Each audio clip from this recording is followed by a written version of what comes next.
Assalamualaikum warahmatullahi wabarakatuh. Alhamdulillahi rabbil alamin. Wassalatu wassalamu ala ashrafil anbiya'i wal mursalin. Wa ala alihi wa sahbihi ajma'in. Asyhadu an la ilaha illallah wahdahu la syarika lah. Wa ashhadu anna Muhammadan abduhu wa rasuluhu. Allahumma salli wa sallim ala nabiyyina Muhammad wa ala alihi wa sahbihi wa man tabi'ahum bi ihsanin ila yaumiddin. Amma ba'd. Muslimin dan muslimat rahimani wa rahimakumullah. Alhamdulillah, rasa syukur kita tidak terhingga kepada Allah Subhanahu wa taala. Kita memuji Allah Subhanahu wa taala. Alhamdulillah, segala puji bagi Allah. Alhamdulillahirabbil alamin. Alhamdulillahilladzi bi ni'matihi tatimmus shalihat. Pertemuan kita pada pagi ini seperti yang dihebahkan kepada tuan-tuan dan puan, merupakan yang terakhir, yang mana kita masih lagi berada pada membincangkan tadabbur suratul Al-Qadar, yang mana kita telah melalui dua siri. Siri yang pertama dan siri yang kedua merupakan siri yang kita memperincikan tentang apakah latar belakang suratul Qadar. Kita telah membincangkan tentang apakah maksud Al-Qadar menurut Al-Quran, menurut hadis Nabi sallallahu alaihi wasallam, menurut pendapat di kalangan para ulama. Dan pada siri yang lalu juga kita telah membincangkan tentang tafsiran dan tadabbur bagi setiap ayat-ayat yang berada di dalam suratul Al-Qadar. Pagi ini, hari ini, kita akan melanjutkan perbincangan kita setelah kita tahu akan kemuliaan, akan keagungan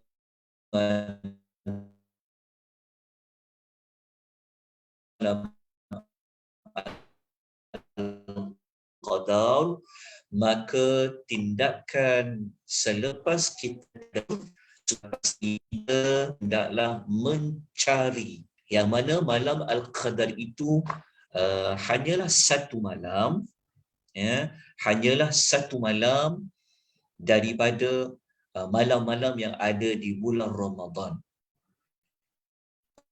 Oleh kerana itu, kita kena berusaha sedaya yang mungkin selagi umur Allah beri kepada kita, selagi ada ruang kita boleh cari malam Al-Qadar, maka kita cari. Kerana kita sudah tahu akan kelebihan dia. Yang kelebihannya adalah a'udzubillahi minasyaitonir rajim, Lailatul Qadar khairum min alfi syahr. Lebih baik daripada 1000 bulan. Persoalannya adalah bagaimana kita nak cari mana Al-Qadar itu? Ada tak di sana disebutkan secara khusus? Adakah di sana ada dalil-dalilnya, ada clue-cluenya, isyarat-isyarat yang menunjukkan pada malam tersebut? Jika kita merujuk kepada dalil, kita merujuk kepada ayat Quran, kita merujuk kepada hadis Nabi SAW, ada, dan kita akan jumpa maklumat tersebut. Jadi pada pagi ini kita akan membincangkan tentang apakah hadis-hadis yang boleh memberikan kepada kita sedikit sebanyak cara untuk kita mencari malam tersebut. Jadi kita untuk rujukan tersebut, hadis-hadis yang kita akan rujuk, tuan-tuan dan puan sebenarnya boleh merujuk kepada nota yang pernah kita edarkan sebelum ini. Ia berada pada muka surat. Okey, dia berada pada muka surat. Talian saya ini ada, maksudnya ada sangkut-sangkut ke ataupun bagaimana? Okey ke tak okey? Boleh bagi maklum balas, tuan-tuan dan puan-puan? Ustaz. Okey, jelas. Okey. Kerana saya menggunakan wifi di luar. Jadi kalau terputus tu, saya harap saya akan sambung balik insya-Allah menggunakan talian yang lain. Okey. Untuk dalil-dalilnya, okey. Dia bermula pada muka surat nombor 29 ya. Okey. Muka surat nombor 29 ada hadis-hadis yang kita akan bincangkan.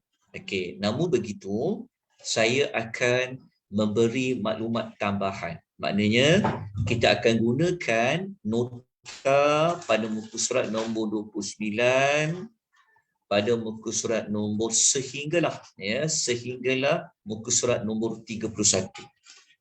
Jadi kita akan bincang dulu hadis-hadis yang ada membincangkan tentang malam al-qadar. Kemudian kita akan bincangkan tentang tanda malam al-qadar itu berlaku. Bermula muka surat nombor 29 di dalam nota sehinggalah selesailah sehingga kepada muka surat nombor 33.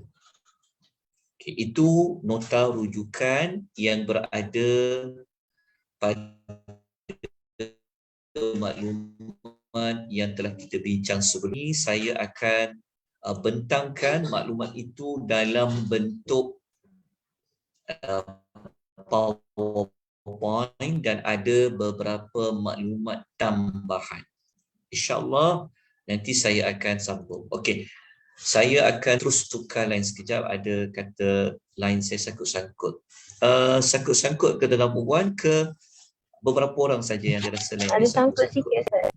Sangkut sikit. Alright. Tak apa, saya tukar sekejap.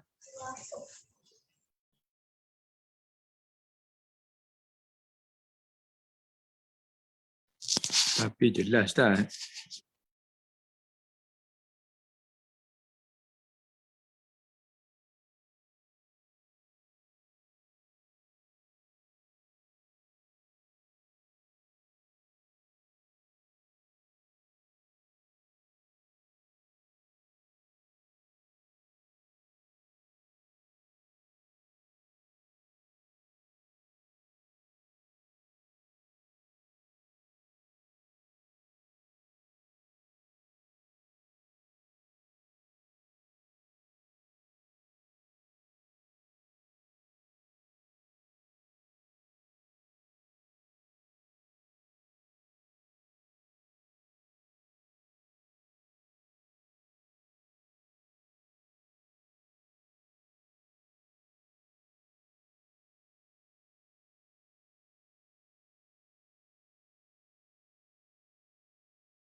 Okey, alhamdulillah.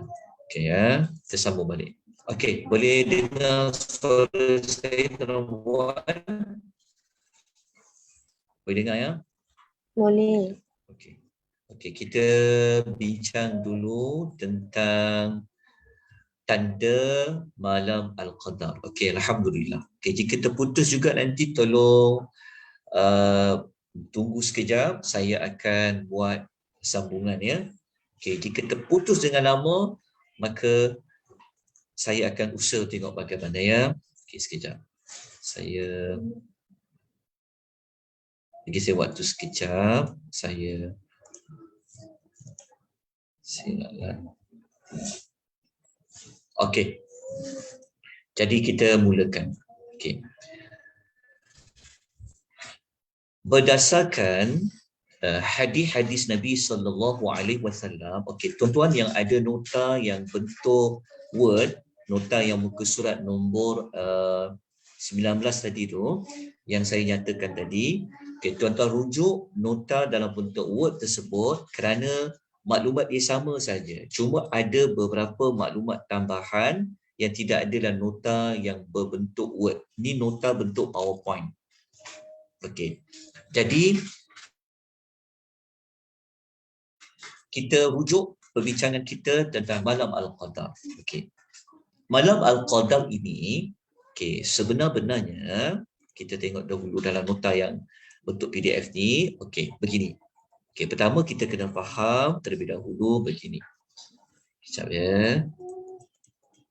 Okey, kalau tuan-tuan tengok dekat muka surat nombor 29, tuan-tuan nampak tak nota yang saya bentangkan muka surat nombor 29? Okey.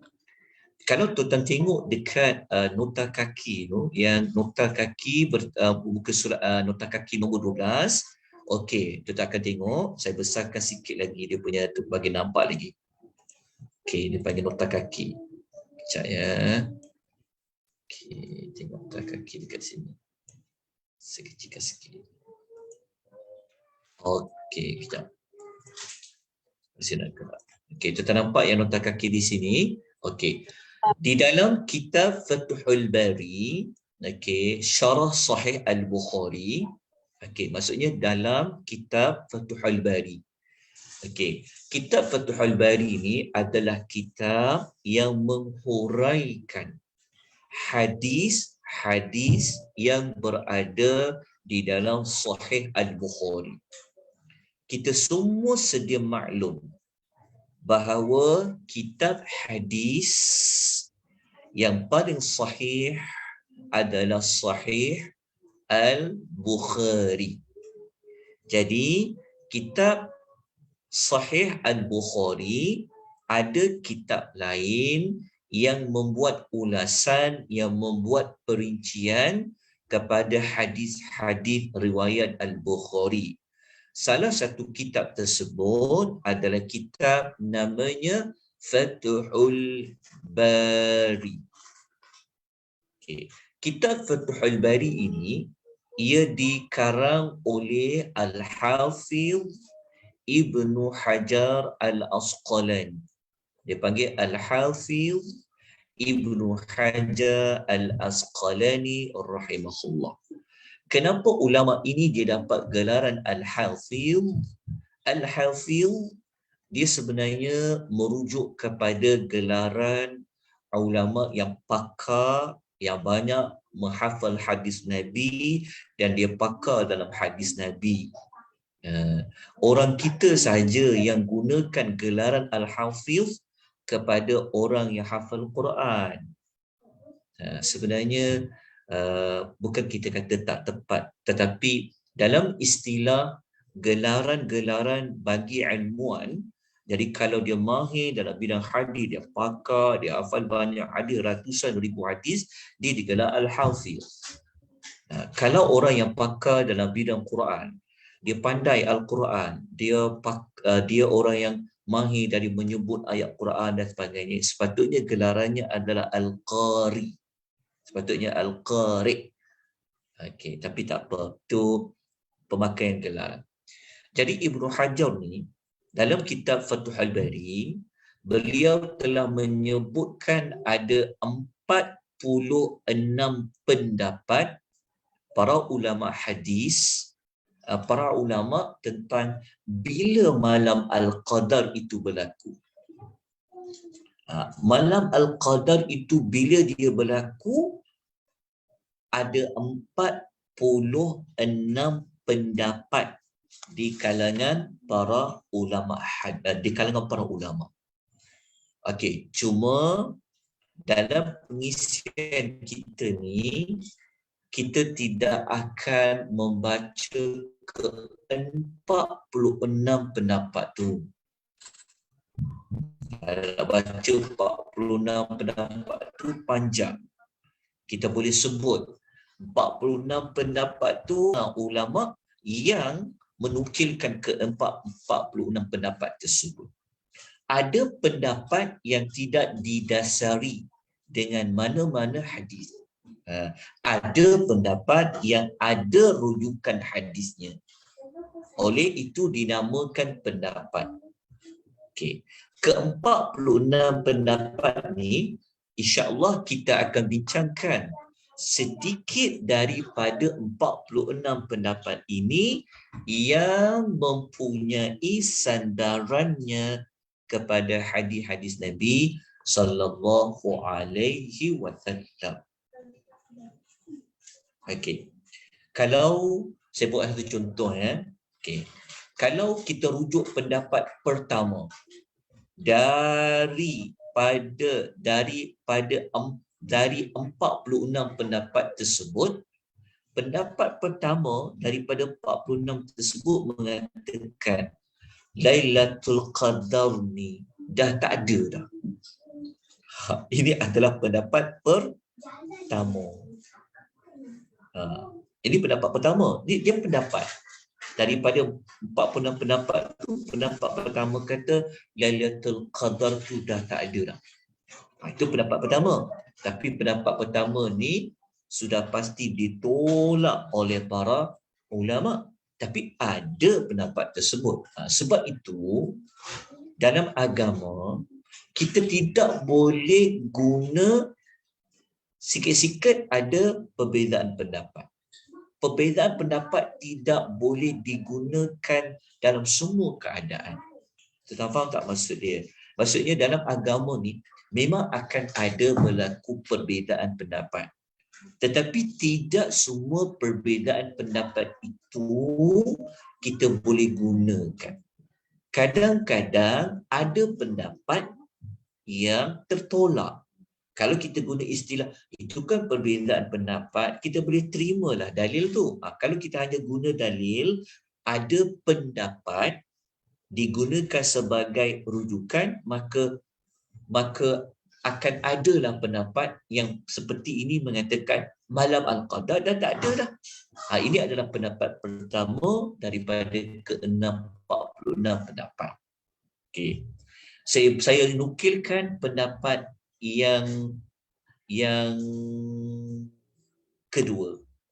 Okey, pendapat yang berikutnya mengatakan Lailatul Qadar ini ia hanyalah malam yang dikhususkan untuk umat Nabi sallallahu alaihi wasallam. Umat-umat lain dah tak ada dah. Itu pendapat yang lain. Okey, jelas. Kalau ikut pendapat lain pula kata Lailatul Qadar dia berlaku sepanjang tahun. Dia boleh dapat tu. Tiap-tiap bulan tu dia berlaku. Itu pun pendapat juga daripada 46 pendapat. Jadi kalau untuk baca ke-46 pendapat tersebut boleh. Kita dengan perlukan waktu, banyak lagi urusan yang perlu kita nak selesaikan, maka kita terus fokus kepada pendapat yang mempunyai sandarannya daripada hadis dan daripada Al-Quranul Karim. Okey, jelas saudara perempuan, tapi kalau nak dibincangkan ada berapa pendapat? Kata ada 46 pendapat di kalangan para ulama.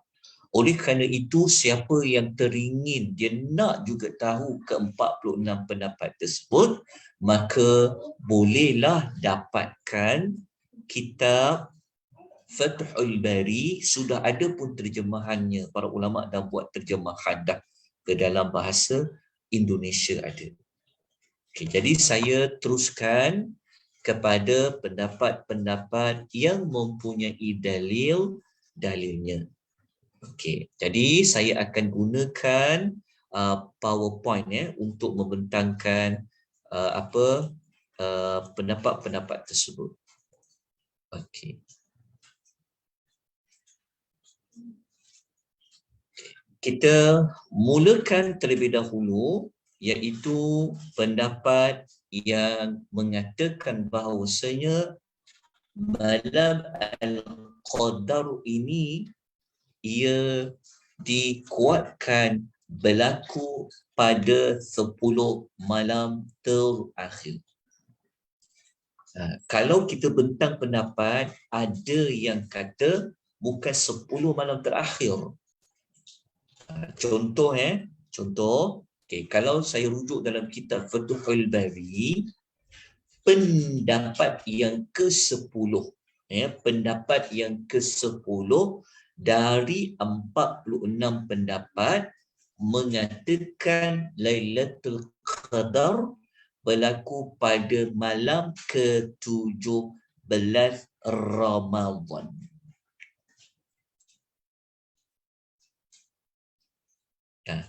Pada 17 Ramadan. Ini kalau pendapat ke-10. Tetapi kita nak terus pergi kepada pendapat yang 10 malam terakhir. Kata jelas tak? Tapi kalau bicara pendapat tu, ada yang kata malam ke-17. Kalau malam ke-17, dia dah terkeluar daripada dia bukan 10 malam terakhir dah. Dia duduk tengah-tengah Ramadan. Okey.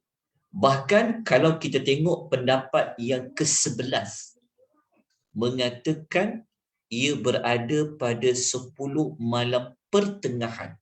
Dia kata 10 malam tengah pula. Kalau pendapat yang ke-12 daripada 46 pendapat mengatakan pada malam yang ke-18. Kalau ikut pendapat yang ke-13 daripada 46 pendapat, ia berlaku kepada malam yang ke-19. Begitu. Maksudnya ada kata 10 pertengahan Ramadan, ada kata malam ke-17, ada kata malam ke-18, ada kata malam yang ke-19. Jadi itu ada pendapat. Okey, pendapat ini dalam dunia ilmu kita raikan. Kita boleh bincang dia.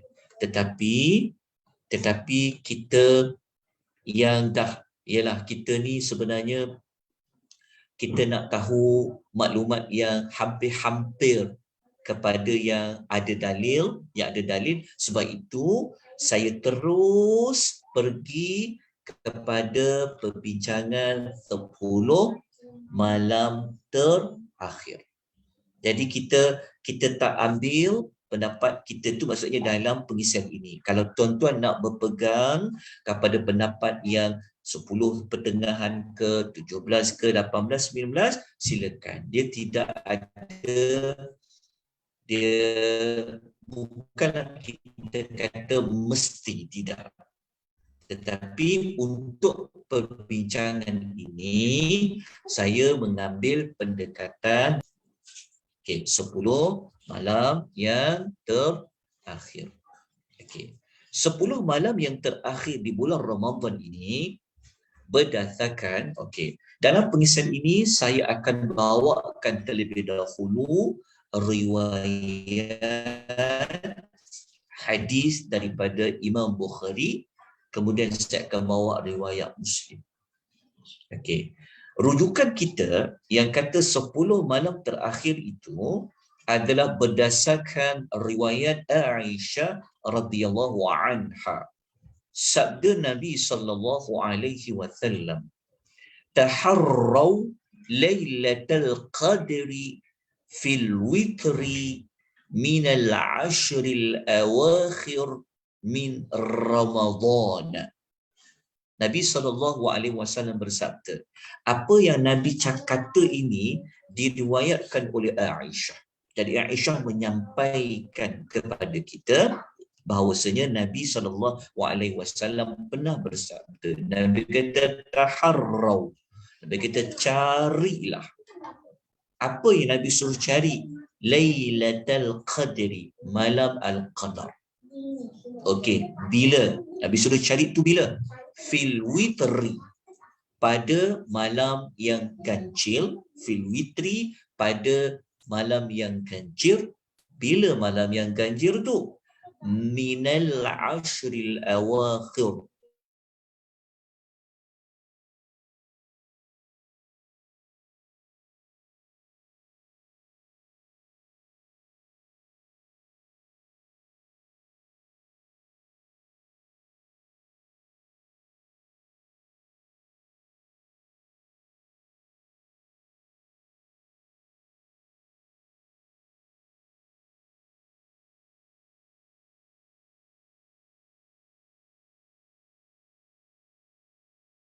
Line Ustaz freeze lah.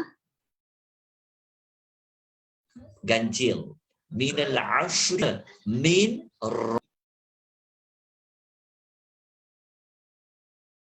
sekejap ya, tuan-tuan dan puan, saya buka semula ya. Okey, mohon maaf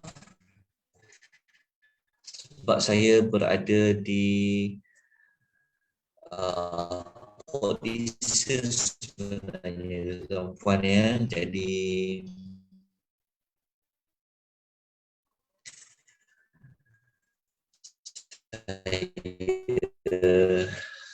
apa talian. Sekejap ya.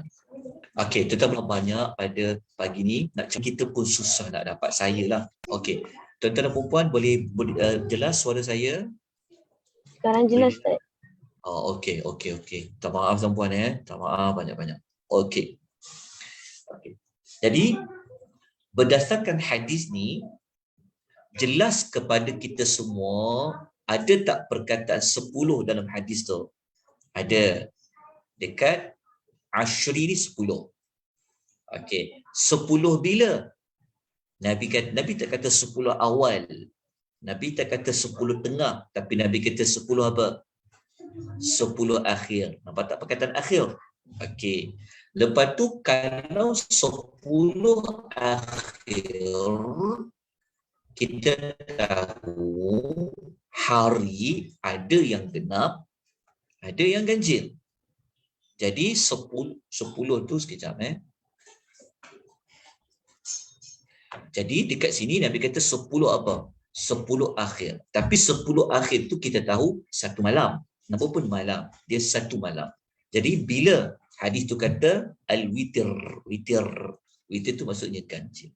Jadi berdasarkan hadis ni, siapa yang suruh kita cari 10 malam tapi akhir tu bila? Pada ganjil. Di bulan Ramadan. Jawapannya adalah Nabi sallallahu alaihi wasallam. Okey, jelas pada kita. Okey, kita pun tengok ada hadis. Riwayat Bukhari pula tu. Okey, lega kita sikit kan. Kita dah mula okey, ada dalil dia. Sebab kita ni dalam hidup nak beribadat ni mesti kena ada sandaran. Tak cukup hanya pada pendapat. Tapi mesti kena ada rujukan dia dan dalil dia. Okey, jadi ini adalah hadis pertama. Riwayat apa? Riwayat Bukhari. Okey. Sekarang saya nak sokong hadis riwayat Bukhari ni walaupun dah kuat, kita lihat hadis riwayat Muslim pula. Okey, hadis riwayat Muslim. Okey. Hadis riwayat Muslim ini, hadis ni dia diriwayatkan oleh Ibnu Umar radhiyallahu anhu. Maknanya anak lelaki Sayyidina Umar namanya Abdullah bin Umar. Okay. Dia kata Nabi SAW bersabda, "Man kana multamisaha falyaltamisha." Sesiapa yang mencarinya maknanya mencari malam Al-Qadar, maka carilah dia. Bila? Fil ashri, pada 10 malam. Malam yang bila? Al-awakhir, malam yang terakhir. Okay. Kalau kita baca riwayat Muslim ni, kita tidak ada maklumat apa. Malam yang 10 malam yang genap ke 10 malam yang akhir yang ganjil. Terakhir saja. Mungkin genap, mungkin malam yang ganjil. Oleh kerana itu, kita tidak boleh hanya berpada pada hadis ini sahaja. Maka kita kena rujuk dalam hadis yang lain. Maka pada topik yang sama, maka kita jumpalah hadis riwayat Bukhari tadi. Dalam riwayat Bukhari ini ada dijelaskan malam yang bila? Malam yang fil witri, malam yang kancil. Okay.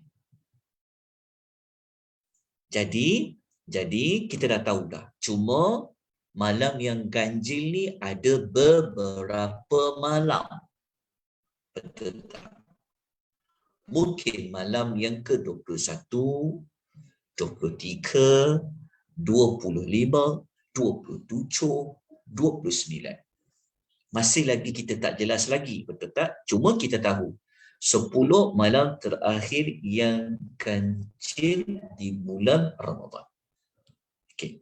Berdasarkan hadis-hadis ini, okey, kita lihat kesimpulan yang dikemukakan oleh Al-Hafidh Ibnu Hajar Al-Asqalani dalam Fathul Bari. Okey. Mengikut komentar Al-Hafidh Ibnu Hajar Al-Asqalani, beliau mengatakan, dia kata, malam Al-Qadar itu hanya terjadi pada bulan Ramadan, 10 malam terakhir. Lebih lagi pada malam-malam kancil. Tapi kata Ibnu Hajar, tidak pada satu malam tertentu. Maksudnya dia kata, kalau kita baca dalam ulasan dia kata dia tak ada penentuan lagi, dia kata malam yang keberapa sebenarnya. Tapi dia kata kuatnya khususnya pada malam-malam kancil. Lepas tu beliau buat satu kesimpulan, dia kata inilah kesimpulan dari semua hadis yang membincangkan tentang malam Al-Qadar. Tapi kita setakat ni kita kata, lah kami baru jumpa 2 hadis. Okey, sebenarnya Ibnu Hajar Asqalani ni dia buat kesimpulan dah. Dia kata bincanglah hadis tentang malam Al-Qadar. Dia kata ambillah berapa hadis pun tentang malam Al-Qadar. Dia kata kesimpulan dia nanti dia kata dia akan merujuk kepada 10 malam yang terakhir pada malam-malam yang kancil. Okey, sekejap lagi tuan-tuan ikuti lagi, saya akan kemukakan lagi beberapa hadis yang memang kuat dia memang pergi kepada malam kancil. 10 malam terakhir. Okey. Jadi ini adalah kita ambil dulu 10 malam terakhir, malam kancil. Okey, kita ambil pegang kepada pendapat itu terlebih dahulu. Okey. Kemudian kita lanjutkan daripada 10 kita pergi 9 malam terakhir. Okey. 10 malam terakhir yang kancil. Jadi kita pergi kepada 9 yang terakhir. Maknanya kalau 10 malam terakhir yang kancil, kalau dia kancil, sudah pasti mesti bermula pada malam yang ke-21 lah. Betul tak? Okey, jadi kita tengok perkataan 9 malam terakhir. Okey. Tadi dia kata 10. Kalau ikut hadis 10. Maknanya 10 hari. Maknanya 10 malam. Tapi Nabi kata yang kancil. Jadi kalau yang kancil tu dia bermula bila? Okey, kita tengok riwayat yang kata 9 malam terakhir. Okey. Hadis riwayat Ibnu Abbas. radhiyallahu anhu, sabda Nabi sallallahu alaihi wasallam. Okey. Hadis ni dia hadis riwayat Bukhari. Hadis yang paling sahih. Okey, tak diragukan lagi. Sabda Nabi sallallahu alaihi wasallam, hiya fil ashril awakhir. Ia iaitu malam al-qadar itu pada 10 malam yang terakhir. Okey, 10 malam yang terakhir. Okey, Nabi kata pada hadis ni, lepas tu Nabi spesifik lagi. Nabi kata hiya fi tis'in yamdina. Ia pada 9 malam yamdina yang tersisa. Okey, 9 malam yang berbaki tu, maksudnya dalam kurungan tu, itu bukan Nabi terangkan ya. Saya letakkan sebab Nabi hanya kata fi tis'in yamdina, pada 9 malam yang berbaki. Kalau 10 malam tu Nabi kata ia pada 9 malam yang berbaki. Okay, maksudnya apa? Maksudnya malam ke-21.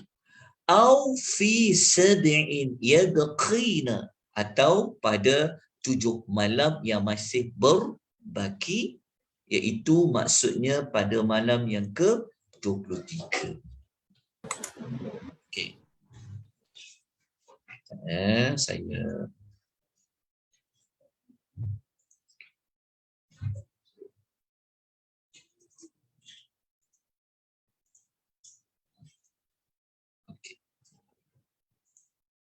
Okey, setakat ni jelas tak pada hadis riwayat Bukhari ni?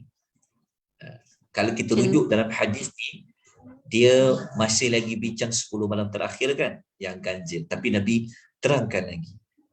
Berdasarkan hadis ni, kita pun dah jadi macam, tapi belum tentu lagi, betul tak? Sebab Nabi kata macam ada 2 malam, betul? Sama ada 21 ataupun 23. Kalau kita baca yang pertama tadi, 10 malam terakhir yang ganjil, lagi umum.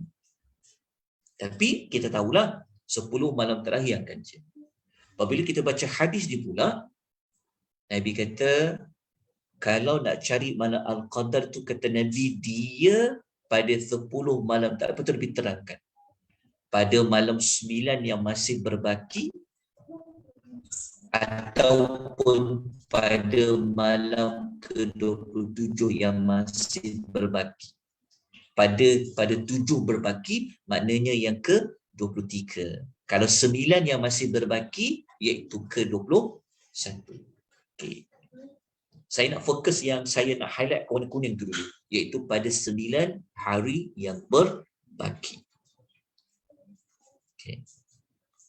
Dah jelas maklumat ini. Okey, kita lanjutkan lagi perbincangan kita. Okay. Kita pergi pula kepada 7 malam yang masih berbaki. Maknanya 7 malam terakhir di bulan Ramadan. Tadi kita tahu tadi 9 malam terakhir. Jadi kita pergi 7 malam terakhir. Kenapa kita tak ada yang 8?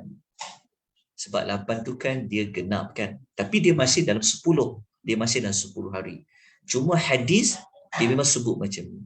Okey, kita pergi kepada 7 malam yang terakhir. Okey, 7 malam terakhir, apa dalil dia?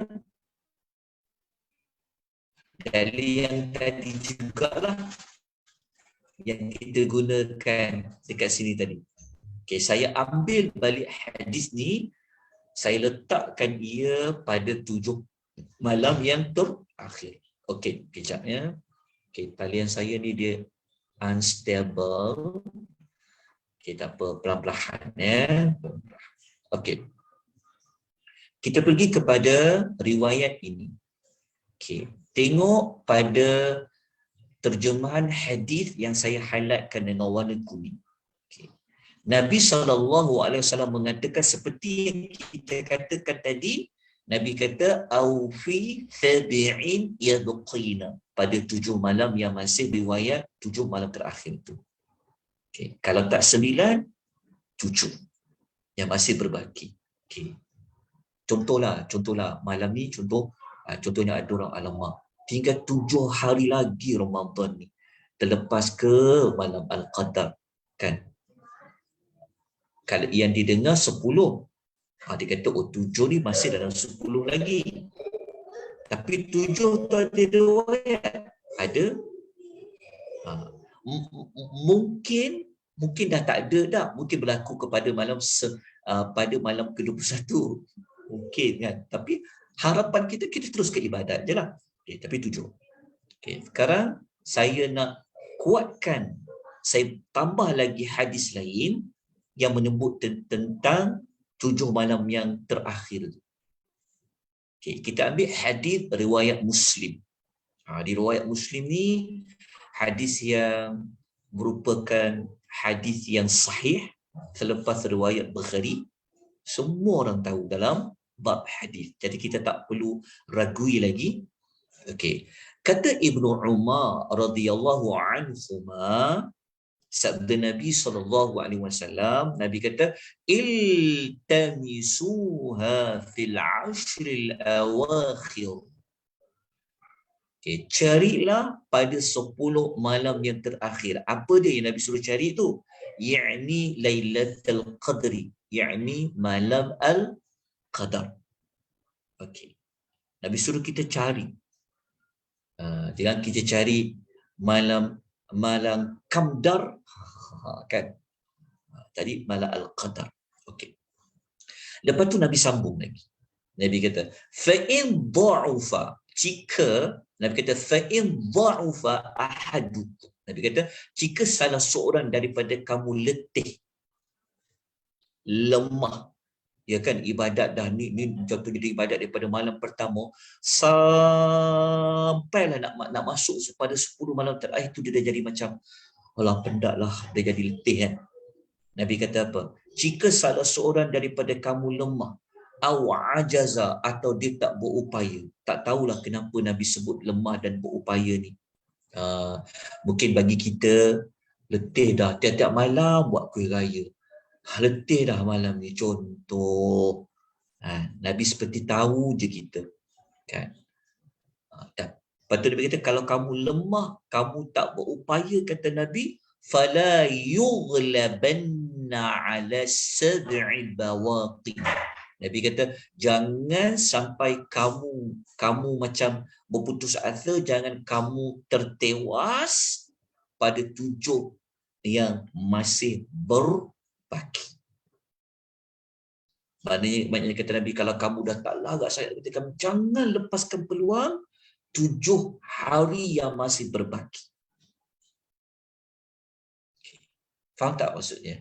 Maksudnya Nabi kata jangan sampai kamu terlepas 7 malam terakhir. Tadi kita dah belajar daripada 10, 9, kita masuk ke 7 pula. Okay. Kenapa Nabi sebut begitu? Bisa ada sebab kan? Kita ingat sampai tertewas pada 7 yang masih berbaki. Kalau yang riwayat yang mula-mula tadi itu, Nabi kata ia ada pada 9 yang masih tersisa atau 7 hari yang masih berbaki. Tapi kita baca riwayat ni, Nabi tekankan lagi 7 tu. Nabi kata jangan sampai dia tertewas. Apa sebab dia? Mesti ada sebab kan Nabi sebut macam tu. Okay, mula-mula kan Nabi kata pada 9 yang terakhir atau pada 7 yang terakhir. Tetapi Nabi tekankan 7 ni pula. Nabi kata jangan sampai dia tertewas. Okay, hadis riwayat Muslim. Okay. Tapi Nabi tak sebut lagi 7 yang masih berbaki tu dia masih lagi umum kan. Tapi Nabi tekankan 7 yang akhir. Okay. Inilah sebenarnya beza sunnah Rasulullah dengan sunnah sebahagian daripada kita. Sepatutnya lagi nak ke hujung Ramadan, sepatutnya lagi kena kuat. Bukan awal-awal Ramadan semangat, masuk tengah dah tertewas. sayang 1000 kali sayang. Sepatutnya dia kena slow. Perlahan. Lagi nak ke hujung, lagi kena kuat ibadat. Itu sepatutnya. Sebab Nabi yang sebut. Kenapa? Kerana kita dah kejar malam qadar tu. Okey. Hadis riwayat Muslim. Okey, sekarang kita lihat pada yang pendapat yang kata 7 yang masih saya ambil pendapat 9 dan 7 ni, saya nak nukilkan ulasan Ibnu Hajar Al-Asqalani. Okey. Beliau mengatakan, Ibnu Hajar Al-Asqalani mengatakan, okey, kan kita ingat tak tadi saya kata ada berapa 46 pendapat, ya? Ada 46 pendapat. Okey. Yang saya nak ukilkan ini adalah pendapat yang ke-21. Ini adalah pendapat yang ke-21. Daripada 46 pendapat tu, pendapat yang ke-21 mengatakan begini. Okey. Menurut pendapat ulama mazhab Asy-Syafi'i. Kenapa dengan mazhab Asy-Syafi'i? Sebenarnya Al-Imam Asy-Syafi'i itu sendiri dan ulama-ulama yang mereka bermetodologikan dalam mazhab Imam Asy-Syafi'i, ini adalah pendapat mereka.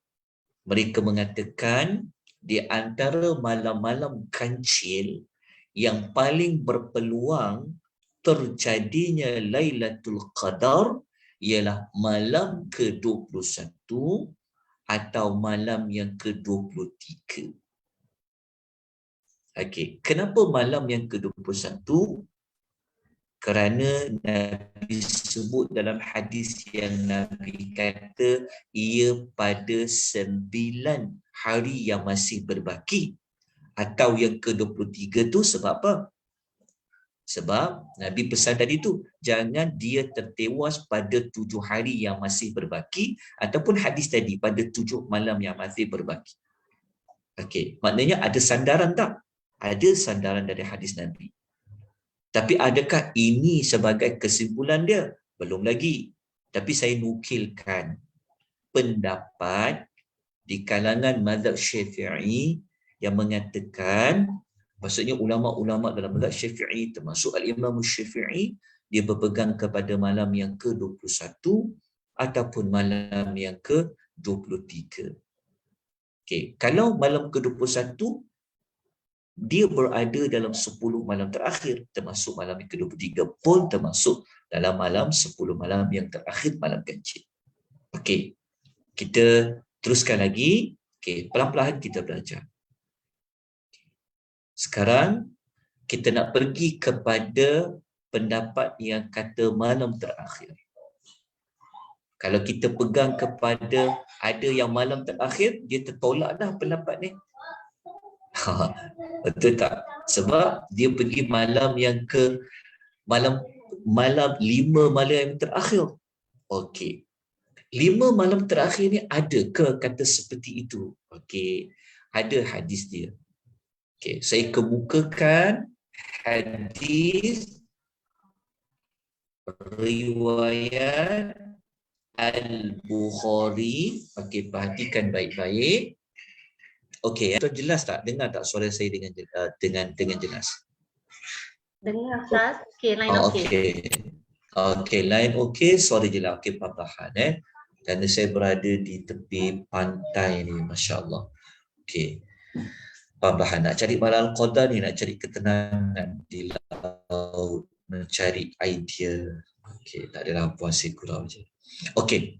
Sekarang kita pergi kepada 5 malam terakhir. Okey, cuba perhatikan pada warna kuning yang saya highlightkan menggunakan warna kuning pada terjemahan hadis. Okey. Sabda Nabi SAW riwayat Bukhari. Nabi kata iltamisuha fil ashril awakhir min Ramadan. Carilah ia, iaitu malam Al-Qadar pada 10 malam terakhir pada bulan Ramadan. Okey, lepas tu Nabi perincikan. Nabi kata, Lailatul Qadri fi tasi'atin tabqa. Pada 9 malam yang tersisa. Kalau 9 malam yang tersisa, ia bermulalah pada malam yang ke-21. Okey. Fi sabi'atin tabqa, pada 7 malam yang masih berbaki. Kalau 7 malam yang masih berbaki, sudah pasti dia akan bermula daripada malam yang ke-23. Lepas tu Nabi kata, fi khamisatin tabqa, 5 malam yang masih tersisa. Maknanya, kalau Lailatul Qadar tu berada pada malam 5 malam yang terakhir, sudah pasti dia akan bermula pada malam yang ke-25. Maknanya ada riwayat hadis yang kata malam yang ke-25. Okey. Kita pun dah mula jadi confused dah. Betul tak? Tadi kata malam ke-21, riwayat kata malam yang ke-23, ini malam yang ke-25. Nanti kita akan sebut kenapa jadi seperti ini. Tapi kita belajar ni, kita ada sandaran dia. Kita bukan dengar-dengar saja orang cakap, tak nak. Tapi kita nak dengar-dengar orang cakap, tapi berdasarkan apa yang dikatakan oleh Nabi sallallahu alaihi wasallam. Okey, dah jelas tentang 5 malam yang masih berbaki. Okey. Sekarang saya nak bawa pula lebih kecilkan lagi kepada 3 malam yang masih berbaki. 3 malam terakhir. Okey. 3 malam yang terakhir ni, Nabi tidak menyebutkan dalam bentuk Nabi. Okey, saya sebut 3 malam terakhir ni, 3 malam terakhir ni tidak ada hadis yang Nabi kata macam Nabi kata pada 3 malam berbaki. Tak ada riwayat macam tu. Okey, 3 malam masih berbaki, tak ada riwayat seperti itu. Kalau yang macam 5 malam masih berbaki, ada hadis dia. 7 malam masih berbaki, ada hadis dia. 9 yang masih berbaki, ada hadis dia. Tapi kalau 3 malam terakhir ni, Nabi tak sebutlah 3 malam yang masih berbaki, tapi datang dalam bentuk lafaz yang lain. Okay. Hadis yang pertama, hadis yang pertama adalah hadis yang diriwayatkan daripada Ubay bin Ka'ab radhiyallahu anhu. Ubay bin Ka'ab ni, kalau sesiapa yang dia memang sentiasa dengan Al-Quran, dia akan tahu latar belakang Ubay bin Ka'ab. Ubay bin Ka'ab ni gelaran dia adalah Abu Al-Mundhir. Kalau tuan-tuan pernah ikuti tadabbur surah Ayatul Kursi, sahabat yang Nabi bertanya kepada dia soalan ayat apakah di dalam Al-Quran yang paling agung, Nabi tanya kepada Ubay bin Ka'ab. Ubay bin Ka'ab ni di antara sahabat yang mahir di dalam bidang Al-Quranul Karim. Tetapi dia ada riwayatkan hadis juga dari Nabi SAW. Hadis ni yang mana, hadis ni dia panjang sebenarnya ya. Hadis ni sebenarnya hadis yang Ubay bin Ka'ab dia telah membangkang pendapat Abdullah bin Mas'ud. Ada cerita dia lah. Jadi Ubay bin Ka'ab ni dia berpegang malam Al-Qadar tu tak sama macam pegangan Abdullah bin Mas'ud yang kata malam Al-Qadar tu macam boleh ada pada malam-malam yang bukan malam Al-Qadar pun, contoh. Jadi dia bangkang dengan dia bawakan dalil. Kata Ubay bin Ka'ab, cara dia pertahankan pendapat dia, kita tengok mula-mula dia buat apa, dia bersumpah. Dekat sini penting. Dia sampai bersumpah, tengok. Takkan sahabat Nabi bersumpah kalau dia nak berdusta dalam kata-kata dia. Dia kata wallahi. Abu Bakar kata wallahi, dia kata demi Allah, dia bersumpah dengan nama Allah. Abu Bakar. demi Allah, dia kata, inni la a'lamuha. Dia kata sesungguhnya aku benar-benar tahu. Wa aksaru ilmi hiya lailatu.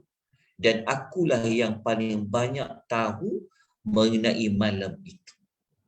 Maknanya Ubay bin Ka'ab ketika dia nak mempertahankan pendapat dia, kan, dia menolak pendapat yang dinukilkan oleh sahabat lain Abdullah bin Mas'ud.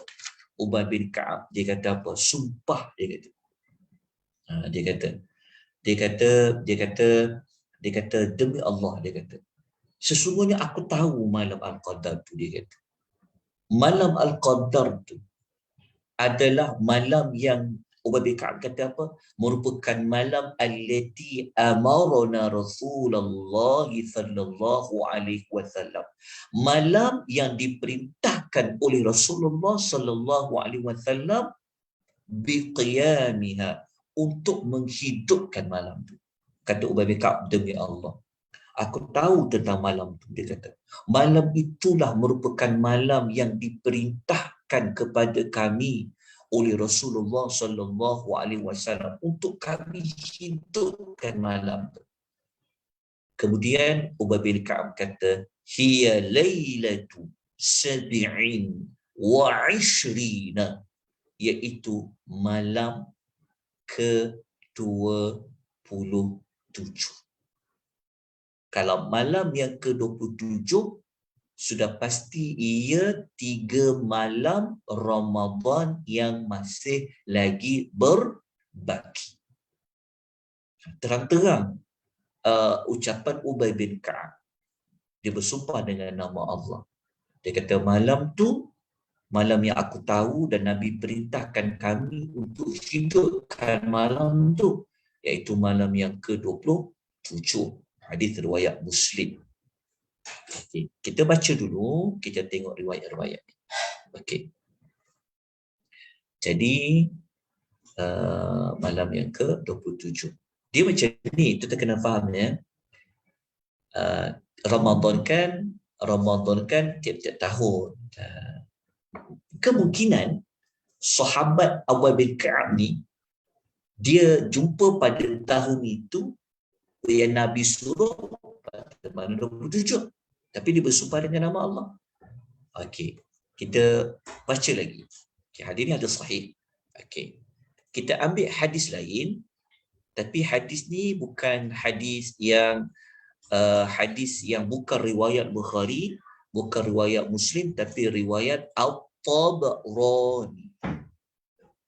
Okey, riwayat At-Tabrani ini ada disebutkan oleh Al-Imam Al-Hafiz Ibn Hajar Al-Asqalani dalam Fathul Bari. Kata Abdullah bin Mas'ud radhiyallahu anhu, dia kata, okey, dia kata, su'ila Rasulullah sallallahu alaihi wasallam. Rasulullah sallallahu alaihi wasallam pernah ditanya tentang Lailatul Qadar, tentang malam Al-Qadar. Maknanya, kata Abdullah bin Mas'ud radhiyallahu anhu, Nabi sallallahu alaihi wasallam pernah ditanya tentang malam Al-Qadar. Tapi Nabi tak jawab soalan itu secara terus, tetapi Nabi bertanya kepada para sahabat. Nabi tanya, ayyukum yadhkuru lailatas sahbawati? Nabi tanya, siapa di antara kamu ni yang ingat tentang malam as-sahbawati, iaitu malam yang disenari dengan cahaya bulan. Itu malam as-sahbawati, malam yang disinari oleh cahaya bulan. Maka di antara sahabat bertanya, siapa di kalangan kamu yang ingat malam tu? Malam sahbawati. Qultu, kata Abdullah bin Mas'ud, dia kata, ana, saya ingat malam tu. Mata'in wa ishrina, itu adalah malam yang ke-27. Kata Abdullah bin Mas'ud radhiyallahu anhu. Jadi ada dua sahabat yang telah mengakui bahawa malam itu adalah malam yang ke-27. Yang pertama Abdullah bin Mas'ud, yang kedua Ubay bin Ka'ab. Ubay ni pula dia bersumpah dengan nama Allah. Okey. Jadi kita dah dapat dah daripada 10 hari yang masih berbaki, kita turun jadi 9 hari. Kita kecilkan lagi jadi 7 hari. Kita kecilkan jadi 5 hari. Kita kecilkan lagi jadi 7 hari. 3 hari. Okay. Setakat ni, wallahu ta'ala alam, dapatan saya berdasarkan kepada hadis, mungkin ada orang jumpa riwayat lain yang kata malam yang ke-29. Mungkin saya tak jumpa. Lepas tu kita kena sentiasa mengatakan kita tak boleh kata muktamad, kita tahu semua benda. Tak. Pada bacaan rujukan, saya jumpa sampai ke malam ke-27 je ada riwayat. Tapi yang hadis kata malam yang ke-29 riwayat sebut terang-terang, saya tak jumpa lagi. Saya tak jumpa, mungkin orang lain jumpa. Nanti boleh kongsikan. Tetapi walaupun kita tak ada hadis kata malam ke-29, tetapi ia termasuk dalam hadis yang mana? Malam ke-29 dia termasuk dalam hadis 10 malam terakhir malam ganjil di bulan Ramadan. Okey, jelas kat situ. Okey. Jadi sekarang saya nak kita sama-sama lihat pula dalil daripada Al-Quran tentang malam yang ke-27 ni. Okey. Kita lihat terlebih dahulu pendapat ulama yang pegang malam ke-27 ni. Okey. Menurut pendapat jumhurul ulama, iaitu kebanyakan ulama, okey, malam yang paling berpeluang ialah malam ke-27. Sebagaimana yang telah disebutkan dalil-dalilnya. Ini bukan saya yang kata, seperti mana saya kata awal-awal tadi, rujukan kita di mana? Dalam kitab kata ulasan Ibnu Hajar Al-Asqalani dalam Fathul Bari. Beliau yang mengatakan jumhur ulama. Kebanyakan pendapat para ulama yang berpeluang malam yang ke-27. Paling berpeluang. Sebab apa? Sebab ada dalilnya yang kita sebut tadi. Tapi kalau kita rujuk pendapat dalam mazhab Syafi'i yang kita baca sebelum ini, berpegang kepada malam yang berpeluang, malam ke-21 atau ke-23. Tapi kebanyakan para ulama, mereka berpeluang ya, bukan kita kata mu'tamad. Tidak ya, tolong kita faham dengan sebaik-baiknya. Dia kata sangat berpotensi berpeluang pada malam ke-7 berdasarkan dari dalil yang kita telah sebutkan sebentar tadi. Okey. Jadi untuk ke-27 ni kita lihat apa lagi ulasan lain. Okey. Dalam kebanyakan pendapat ulama tadi, Ibnu Hajar sekali menyebutkan ini adalah pendapat yang terbaik dalam mazhab Imam Ahmad dan juga merupakan salah satu pendapat yang dinukilkan dari Abu Hanifah rahimahullahu ta'ala alaih. Okay. Jadi sekarang saya nak bawa tuan-tuan melihat petunjuk lain yang ada kaitan dengan malam yang ke-27. Okay. Kita kena ambil dalil daripada hadis dulu. Dan dapat hadis-hadis, barulah kita ambil petunjuk-petunjuk lain. Okey, petunjuk-petunjuk lain mungkin tuan-tuan pernah dengar, pernah baca tentang petunjuk malam Al-Qadar itu adalah pada malam yang ke-27. Sebenarnya ada petunjuk itu di dalam surah Al-Qadar itu sendiri. Yang pertama, melihat kepada bilangan huruf.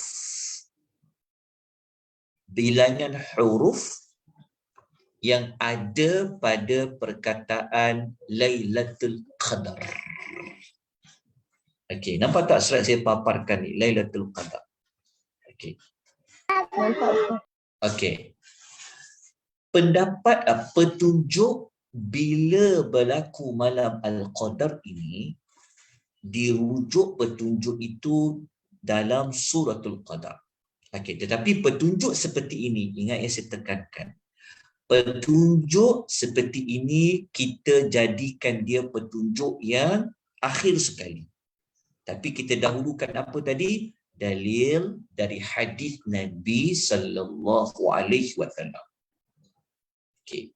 Selepas kita bincangkan dalil riwayat Ubay bin Ka'ab yang bersumpah dengan nama Allah, dia kata malam ke-27. Lepas tu jawapan Abdullah bin Mas'ud setelah Nabi bertanya, ada orang tanya kepada Nabi sallallahu alaihi wasallam malam ke-27, barulah kita jadikan petunjuk daripada bilangan huruf ini merupakan petunjuk yang akhir. Ayat akhir tu maksudnya bukan kita jadikan dia sandaran utama, tapi dia macam sokongan dah akhir dah. Kalau kita belajar dalam dunia, kalau kita siapa yang biasa dengan dunia ilmiah, kan kalau kita nak cari data, dia ada dua jenis data kan. Ada data yang primer, ada data yang sekunder. Jangan kita ambil data yang sokongan dulu. Kita kena ambil data yang utama terlebih dahulu. Tapi tak boleh diabaikan data yang sokongan ni. Jadi kita jadikan bilangan huruf dalam suratul Qadar ini merupakan data ataupun petunjuk-petunjuk yang menyokong perkataan Lailatu iaitu malam. Okey. Al-Qadar iaitu Al-Qadar, huruf, bilangan huruf yang membentuk perkataan malam Al-Qadar itu ada 9 huruf. Huruf ni ayat Quran tak? Ya, di ayat Quran lah kan. Huruf lam, huruf pertama. Ya, huruf kedua. Lam, huruf ketiga. Ta, huruf yang keempat. Lailati. Kenapa lailati? Sebab dia fi lailati lah. Okey, ada 4 huruf. Kemudian Al-Qadar, alif tu yang kelima, lam tu yang keenam, qaf 7, dal 8, ra 9. So ada 9 huruf yang membentuk kepada malam Al-Qadar. Okey, 9 huruf. Okey, 9 huruf ini, okey, ia diulang sebanyak 3 kali di dalam Al-Suratul Qadar. Maknanya perkataan malam Al-Qadar, Lailatul Qadar, yang perkataan malam Al-Qadar yang mengandungi 9 huruf ini diulang sebanyak 3 kali. Perkataan malam Al-Qadar. Okey, Lailatul Qadar pertama diulang pada ayat pertama. Ayat kedua, pengulangan kedua. Ayat ketiga, pengulangan yang ketiga. Maka kata para ulama,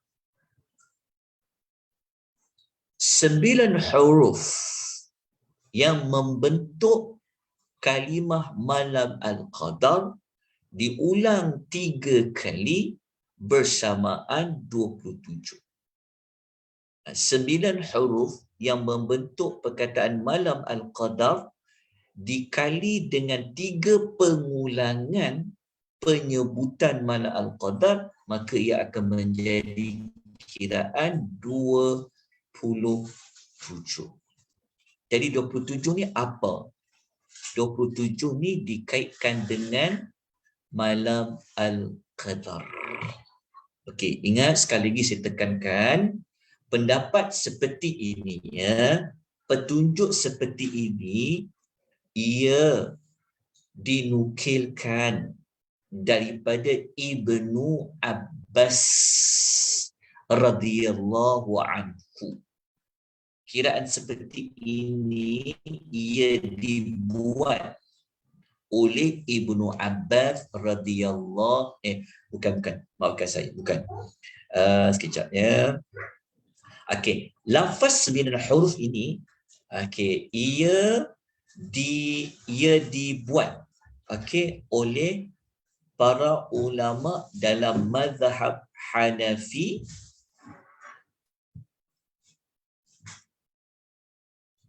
ya. Maklumat seperti ini maklumat seperti ini ada dinukilkan oleh Al-Hafiz Ibnu Hajar Al-Asqalani dalam Fathul Bari.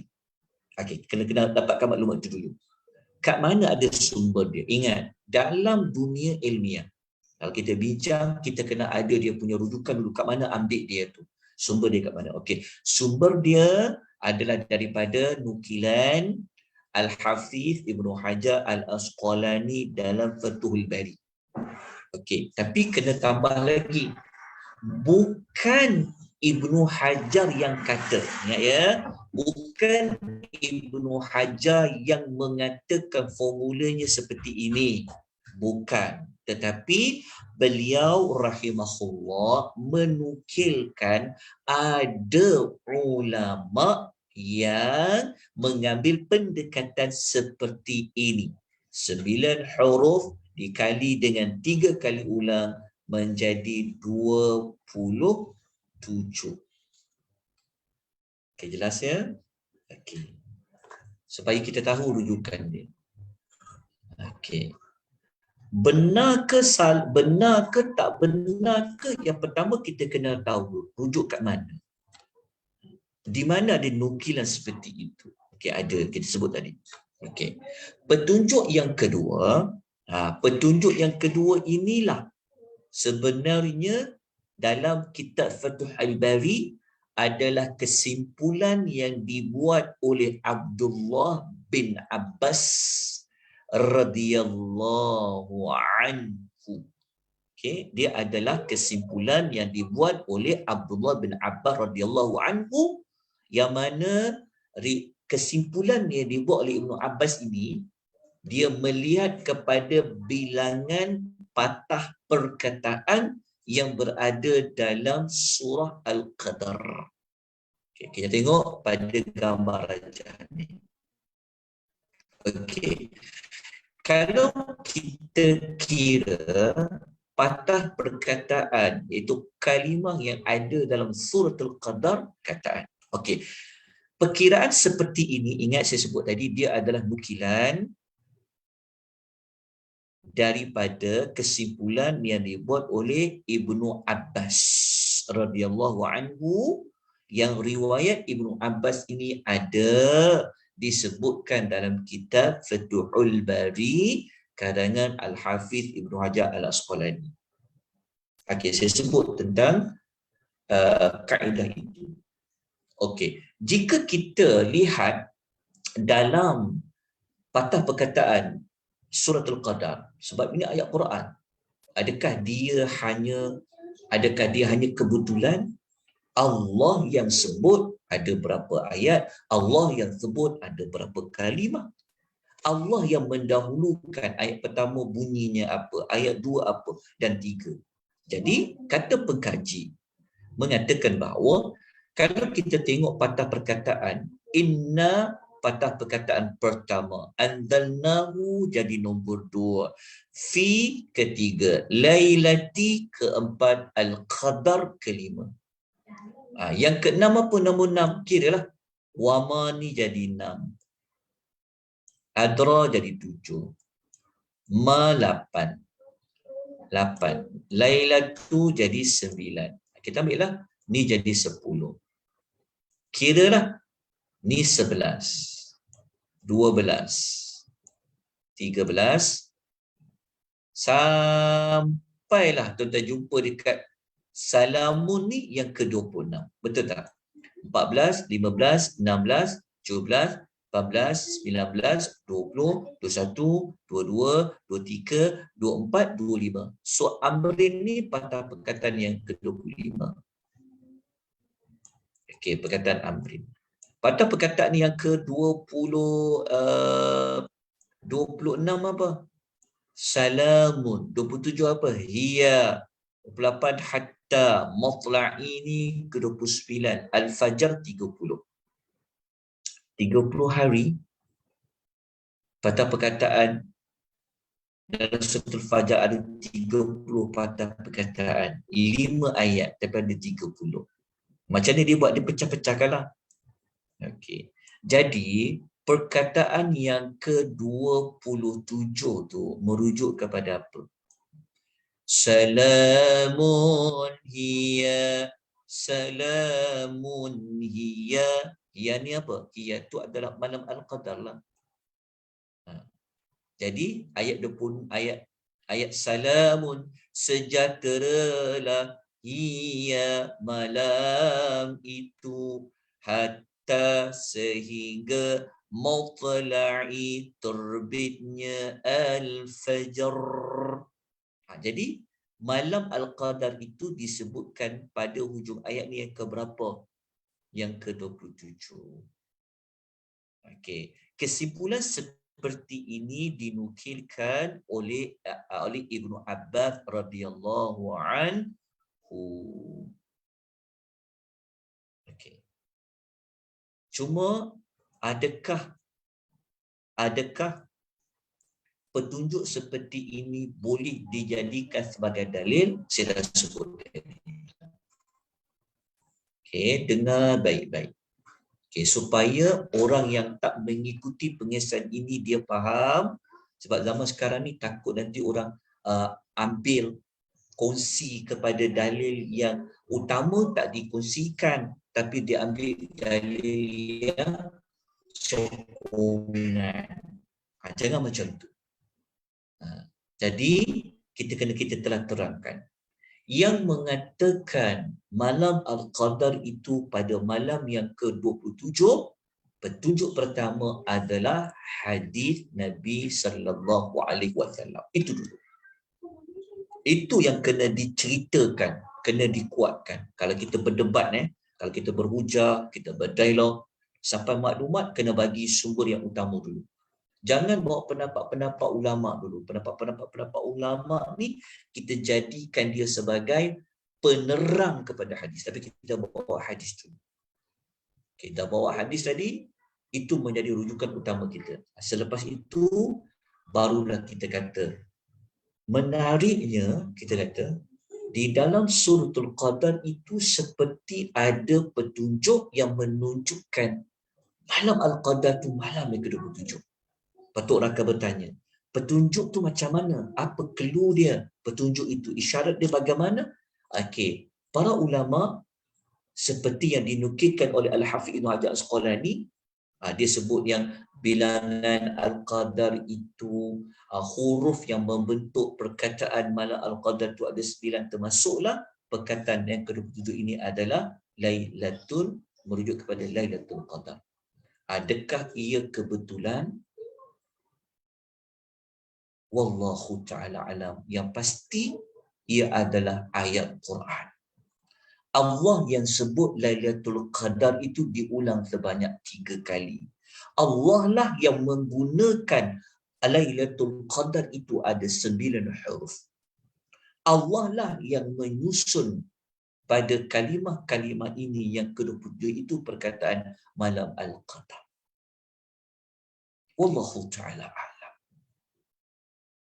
Okay. Jadi kesimpulan dia adalah berdasarkan riwayat-riwayat yang kita dah baca ni, bila malam Qadar. Sebenarnya jawapan yang paling selamat dan jawapan yang kita rasa yang patut kita ucapkan kita pun sebenarnya tak dapat sebenarnya nak menentukan, nak memilih yang mana yang kita boleh kedepankan. Cuma kita kata tadi, ingat ya, perkataan kita dalam kita menyampaikan maklumat, kita kena kena teliti dalam kita menyampaikan maklumat. Kita kata macam ni. Kalau saya lah, seperti saya akan katakan, okey, menurut kebanyakan para ulama mengatakan malam yang berpotensi untuk mendapat kepada malam Al-Qadar itu adalah malam yang ke-27. Dalil-dalil yang menyokong kepada pendapat kebanyakan para ulama itu ada hadis-hadisnya. Kita pun sebutkan. So, malam-malam yang bukan 27 tu macam mana? Kita ingat ya, kita kata berpotensi. Bukan mu'tamad. Bukan putus. Kita kata mesti malam 27. Tidak. Sebab tu riwayat tu dia sebut banyak. Ada yang kata, sebab riwayat kan banyak kan. Kita kumpul tadi. Jadi yang paling selamat adalah kita kena manfaatkan ke 10 malam terakhir yang kancil. Itu yang paling selamat. Kalau paling jangan lepaskan 10 malam yang terakhir, terutama pada malam yang kancil. Nak tengok macam mana Nabi cari malam tu. Okay, ditanda ni kemudian. Okey, kita tengok, kita baca dulu ulasan kenapa Allah Ta'ala, kenapa tak ada satu macam, kenapa hadis tu banyak kan? Ada kata 27, banyak riwayat tu. Okey, begini. Kata Al-Hafiz Ibnu Hajar Al-Asqalani, dia kata, para ulama menyebutkan hikmah dirahsiakan malam Al-Qadar supaya kita bersungguh-sungguh untuk mencarinya. Kita cari malam ke-21 ke? Kita cari dia, ibadat dia, cari tu bukan cari tak buat apa-apa, tapi cari itu dengan mengisi ibadat. Kita apa? Buat lagi pada malam yang 23 contohnya. Buat lagi, penuhi malam tu lagi. Cari lagi, kalau tak malam ni, mungkin malam yang berikutnya. Isi lagi dengan ibadat sampai habis. Berbeza tau. Berbeza kalau kita sudah tahu malam itu malam yang keberapa. Sudah tentu orang akan hanya beribadat pada malam itu sahaja. Komentar daripada Al-Hafiz Ibnu Hajar Al-Asqalani. Kita pun bersetuju dengan ulasan Al-Hafiz Ibnu Hajar Al-Asqalani. Betul tak? Beza dengan Allah bagi tahu, dan Allah bagi tahu ada petunjuk dia, tetapi belum jelas petunjuk dia, tak muktamad pun. Kalau dia bagi tahu mesti kan, kalau ada satu hadis saja 27 tak apa, senang. Tapi sebenarnya tidak seperti itu. Ibnu Hajar Asqalani dia membawa contoh lain. Dia kata macam tu jugalah Allah merahsiakan waktu mustajabnya doa pada hari Jumaat. Hari Jumaat tu dia ada waktu doa, kalau doa mustajab. Pun Allah tak bagi tahu secara Nabi pun tidak menyebut secara muktamad bila waktu tu. Ada 40 pendapat para ulama waktu tu bila dibincangkan. Jadi kalau orang yang betul-betul dia nak dapat waktu mustajab doa tu, dia akan manfaatkan hari Jumaat dia. Begitu juga dengan 10 malam terakhir di bulan Ramadan. Jadi untuk kuatkan 10 malam terakhir ini juga, saya nak nukilkan pada tuan-tuan perempuan macam mana cara kehidupan Nabi SAW pada 10 malam terakhir dia. Okay, yang ini. Sebab kita nak tadabbur. Kita dah tadabbur suratul Qadar. Jadi kita minta pada Allah bimbing kita beri kita kekuatan, jauhkan kita daripada faktor-faktor yang boleh menghalang kita daripada nak tumpu pada 10.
Okey, saya dah dapat masuk semula. Okey.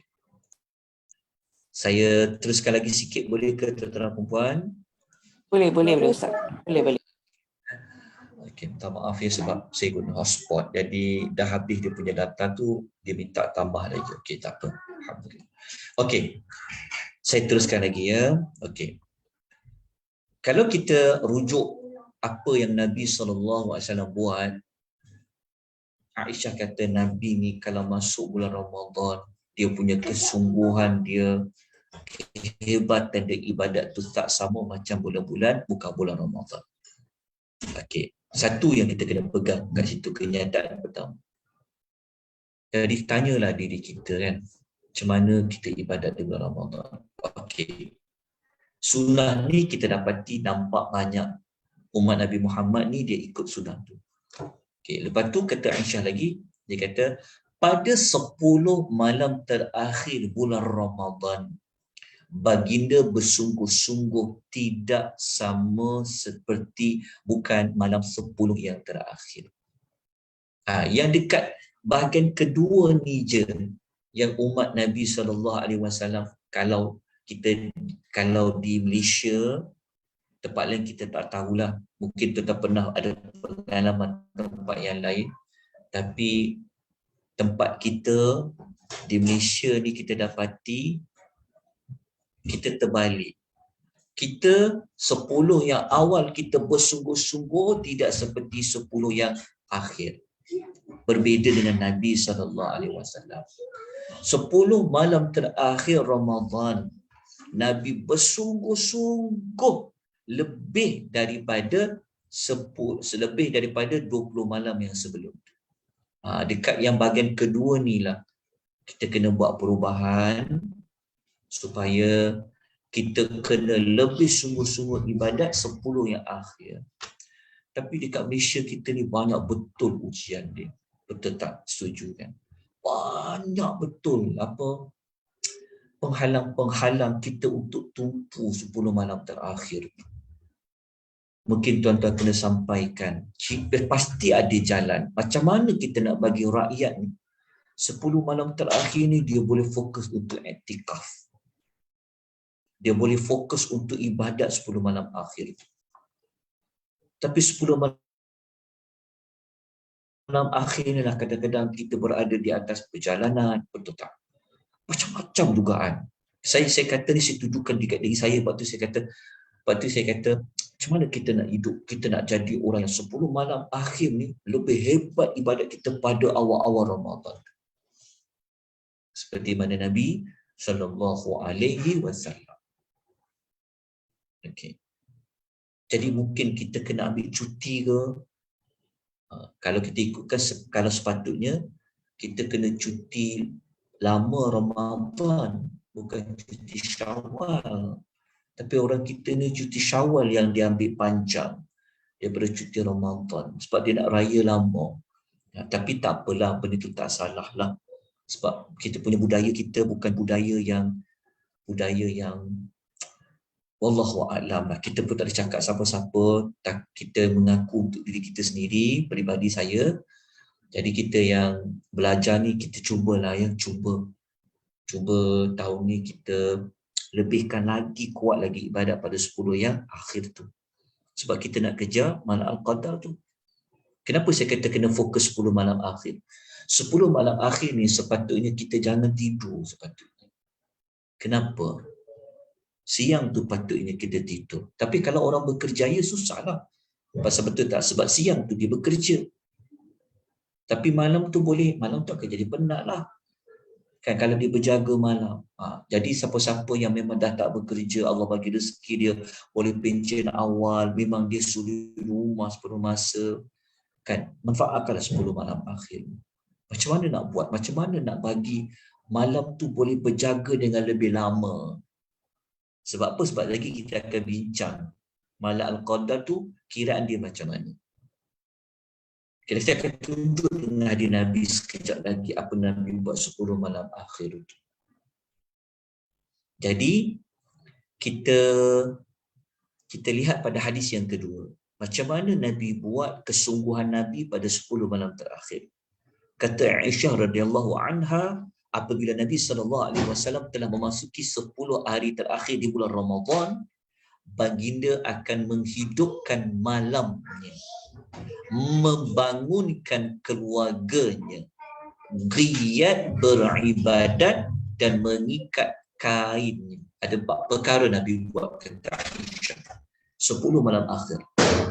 Nabi hidupkan malamnya, Nabi gerakkan ahli keluarganya, khususnya isterinya, Nabi wajadda, Nabi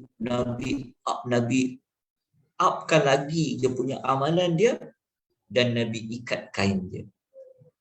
Ada beberapa maklumat kat sini yang perlu kita perincikan. Contohnya, apa maksud mengikat kain? Kata Ibn Hajar Asqalani ada 2 makna. Yang pertama, Nabi memang tidak bersama dengan para isterinya. Sebab apa tuan-tuan? Sebab 10 malam terakhir Nabi i'tikaf di masjid. Nabi i'tikaf di masjid. Jadi salah satu maksud mengikat kain, maknanya Nabi tidak mendatangi, Nabi menjauhi para isterinya. Yang kedua, maksud yang kedua menunjukkan simbolik kepada Nabi ini bersungguh-sungguh dalam dia beribadat. Okey, apa makna menghidupkan malamnya?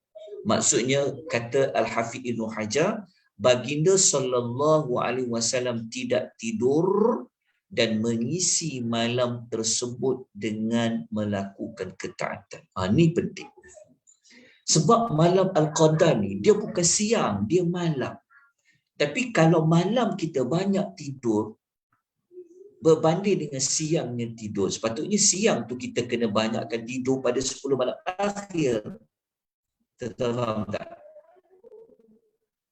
Sepatutnya 10 malam akhir tu kita nak berjaga malam. Siang tu yang kita ambil waktu untuk.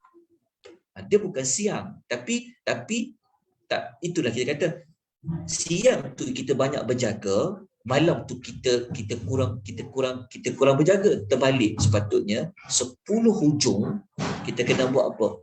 Malam tu yang kita kena banyak, 10 malam itu kita banyak berjaga.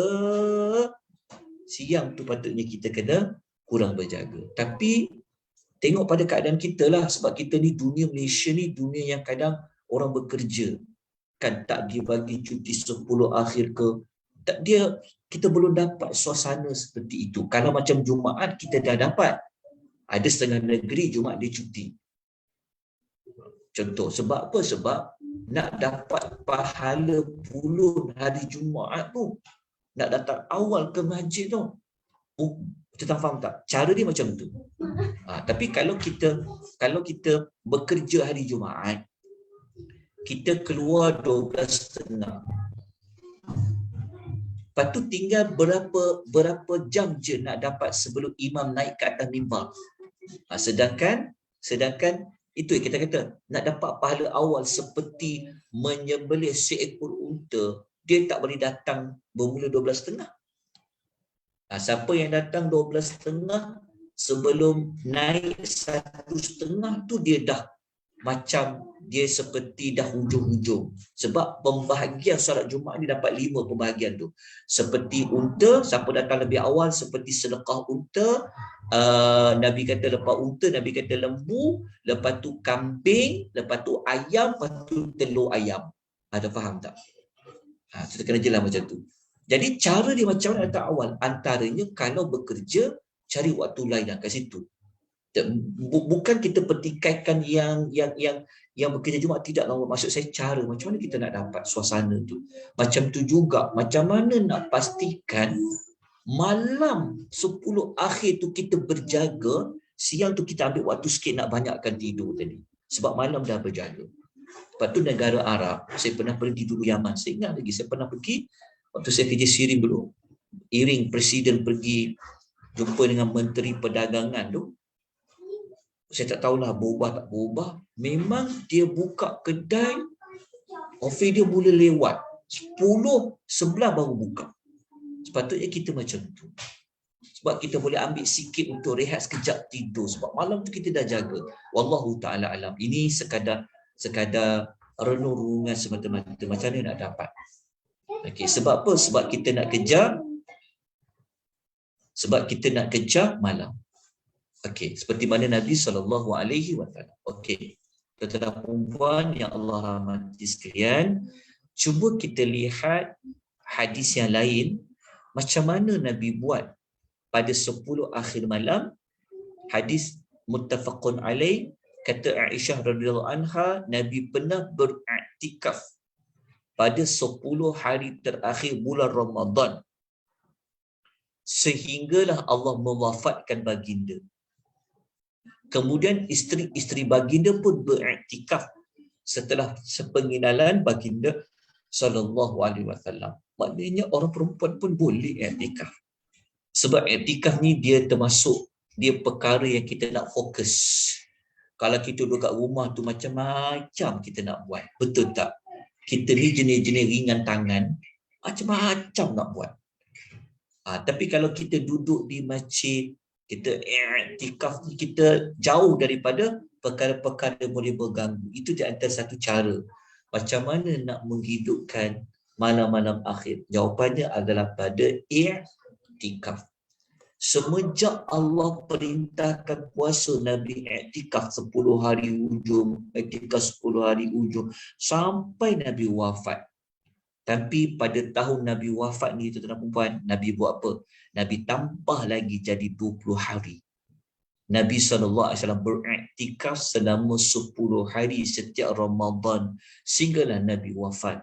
Kata Abu Hurairah, pada tahun Nabi nak wafat, baginda sallallahu alaihi wasallam beriktikaf selama 20 hari. Riwayat Al-Bukhari. Okay. Sepatutnya kita macam itu. Lagi kita nak kembali kepada Allah, lagi kita kena banyak memberikan tumpuan kepada ibadah. Okey, hadis riwayat Bukhari. Tuan-tuan yang Allah rahmati sekalian, saya nak kita bincang yang ini. Ini yang penting. Okey, begini. Kita nak bincang tentang macam mana dikira malam Al-Qadar itu. Okey, ini tajuk yang topik terakhir sebab kita pun dah 12.30. Kita mula tadi pukul 10.45, 11.45. Okey, dekat 2 jam. Boleh tak tuan-tuan kita ambil sikit lagi nak bincang? Lepas tu kita tamat ya. Okey. Sebab untuk kelas ni dia memang kita peruntukkan 1.5 jam. Okey. Mampu ke lagi tuan-tuan dan puan? Boleh ke saya teruskan lagi sikit? Diam je semua ni. Sian tengok. Okey. Ya, Ustaz, sambung Ustaz. Sambung. Okey. Sambil-sambil tu buatlah apa-apa kerja. Okey. Masya Allah, bunyi apa tu? Okey, saya sambung sikit lagi. Sekejap ya. Okey, begini. Perbahasan ni adalah, okey, kita nak bincang. Okey. Malam Al-Qadar tu dia bermula bila? Ini isu yang penting, sangat penting. Okey, kita semua kita dah ada niat, ada azam, kita kata apa? Kita tak nak lepaskan 10 malam akhir. Okey, alhamdulillah. Minta Allah Taala bimbing kita. Minta Allah Taala jauhkan kita daripada perkara-perkara yang boleh menghalang azam kita itu. Minta pada Allah selalu dalam doa-doa di bulan Ramadan. Okey. Jadi bagaimana dikatakan malam Al-Qadar itu? Jadi kita nak bincang permulaan dia. Okey. Kita sebut malam Al-Qadar, dia istilah malam, Al-Lail, Lailatul Malam. Okey, bila malam tu? Okey, kata Al-Imam Qurtubi, kalau kita bincang tentang istilah malam, kata Imam Qurtubi, batasan malam. Maksudnya dia kata sejauh mana dikatakan malam, dia kata min ghurubi syamsi ila tulu'il fajri. Dia bermula daripada terbenamnya matahari sehingga terbitnya fajar. Maknanya kalau terbenam matahari, maknanya apa? Masuknya maghrib. Maknanya kalau istilah malam, dia mesti bermula maghrib ataupun terbenam matahari sampai masuknya waktu subuh, terbitnya fajar. Jadi kalau terbit fajar, masuk subuh, tak lagi dipanggil malam. Tapi dipanggil subuh lah. Tapi dia tak dipanggil malam. Okey. Ini bermakna, okey, cuba tengok carta yang saya nak rujuk ni. Okey. Saya ambil waktu maghrib ni contoh contoh. Saya ambil contoh waktu maghrib masuk 7.30. Saya bawa contoh subuh 5.30 lah. Okey, tu kan ini contoh sebab saya nak senang nak buat kiraan. Okey, contoh Okey. Kita ambillah maghrib masuk 7.30 malam, tenggelam matahari. Okey, sebab itu dalam suratul Qadar Allah panggil Lailatul tu malam. Jadi malam tu bila? Malam tu apabila terbenam matahari. Maknanya masuknya maghrib. Ini bermakna waktu kita berbuka puasa tu, itulah permulaannya malam Al-Qadar. Waktu kita berbuka puasa, itulah permulanya malam Al-Qadar. Bermakna, maknanya apa? Maknanya kita pernah dapatlah malam Al-Qadar. Sebab apa? Sebab kita berbuka puasa, kita berdoa, kita solat maghrib lepas berbuka, betul tak? Kenalah. Kalau solat maghrib tiap kali bulan Ramadan, dapatlah malam Al-Qadar tu. Permulaan tu dapat. Sebab bermulanya malam Al-Qadar selepas tenggelam matahari. Cuma isunya berbuka pada malam yang mana? Itu kita bicarakan tadi tu. Okey. Lepas tu dia tamat bila? Surat Al-Qadar dia bagi tahu. Tamat dia bila? Tamat dia apabila matla'il fajr. Apabila terbit fajar. Terbit fajar tu bila? Kita kata subuh. Okey. Maksudnya kalau kita dah sembahyang subuh ataupun kita dah tak bersahur, itulah penamat kepada malam Al-Qadar. Apabila azan subuh saja, habis dah malam Al-Qadar. Apabila azan maghrib saja dikumandangkan, bermulalah malam Al-Qadar. Apabila subuh, tamat. Tapi dia satu malam saja. Maknanya ada satu maghrib pada bulan Ramadan itu, itulah bermulanya malam Al-Qadar, dan ada satu subuh pada bulan Ramadan menunjukkan tamatnya malam Al-Qadar. Okey, dalam nota ni saya bawa subuh tu 5.30. Tuan-tuan janganlah pegang maklumat ni. Ini sebagai contoh. Kenapa saya buat 5.30? Sebab saya nak kira, saya sedang nak buat kiraan. Okey, saya nak tanya. Cuba tuan kira Kalau 7.30 malam sampai 5.30 pagi ada berapa jam? Tolong bantu saya buat kiraan. Okay, kalau 7.30 sampai 5.30, ada berapa jam? Berapa jam? 10 jam, Ustaz. Okey, kita ambil 10 jam. Okey, 10 jam. Kalau kita letak subuh 6.30, ada berapa jam? Ada 11 jam, betul? Betul Cik Rahmat ya, 10 jam tadi? Kalau Allahumma salli wa sallam. Kalau dia okey. Sekejap okey, 10 jam ya. Okey. Saya nak kita ambil dah 10 jam 10 jam. Okay, itu contoh 10 jam. Bermakna ada berapa lama tempoh malam Al-Qadar? Kalau bermula maghrib sampai ke subuh. Maknanya ada berapa jam malam Al-Qadar? Allah bagi tip. Maksudnya ada 10 jam malam Al-Qadar. Fahamkan isu ini dulu. Okey. Kenapa kita kata 10 jam? Kerana kita mengambil kira maghrib pukul 7.30, subuh 5.30. Contoh. Okey. Jadi, kalau maghrib 7.30, subuh 5.30, subuh penamat malam Al-Qadar, bermula malam Al-Qadar 7.30. Bermakna malam Al-Qadar itu ada 10 jam. Okey, 10 jam. Jika malam Al-Qadar itu 10 jam, baru dikira satu malam penuh Al-Qadar.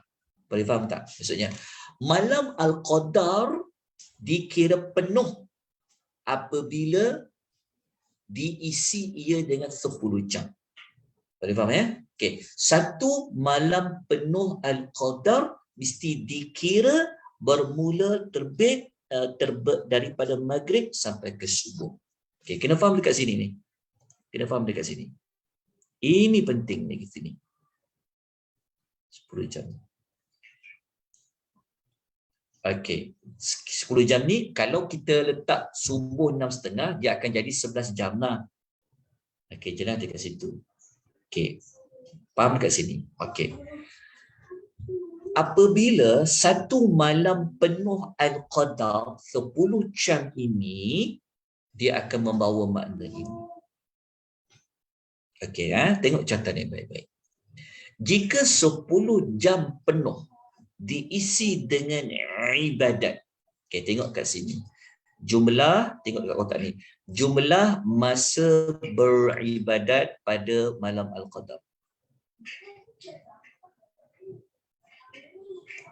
Okey, pada malam Al-Qadar, satu malam penuh iaitu bersamaan dengan 10 jam. Jadi kalau diisi satu malam penuh Al-Qadar itu dengan ibadah, maka ia dapat seperti 1000 bulan. Betul tak? Ini ayat berapa? Lailatul Qadri khairum min alfi syahr. Okey. Maknanya, jika kita dapat mengisi daripada maghrib sampailah kepada waktu subuh, itulah malam Al-Qadar, maka kita akan dapat ibadatnya seperti 1000 bulan. Ataupun menyamai 30,000 hari ibadat pada malam Al-Qadar. Ini kita tahu dengan lebih jelas. Okey, faham dekat sini ya? Okey, 1000 bulan atau 30 hari. Al-Quran menggunakan alfi syahrin, 1000 bulan. Tapi kalau kita kira hari, betul tak 30,000 hari? Betul. Okey, 30,000 hari. Okey. Tengok dekat contoh berikutnya. Okey. Itu dipanggil min alfi syahrin. Okey. Jika kita dapat beribadat 5 jam sahaja, Bermakna kita dapat ibadat separuh malam tak? Betul tak?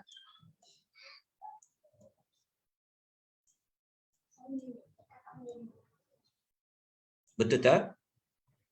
Betul. Kalau 5 jam daripada 10 jam separuh. Jadi kalau satu malam penuh 10 jam, tapi kalau kita hanya 5 jam, kita dapat separuh malam. Jadi kalau kita separuh malam, adakah kita dapat 1000 bulan? Tak. Maka dia dikira 500 bulan. Kenapa 500 bulan? 500 daripada 1000. 1000 tu 1000 itu kepada siapa?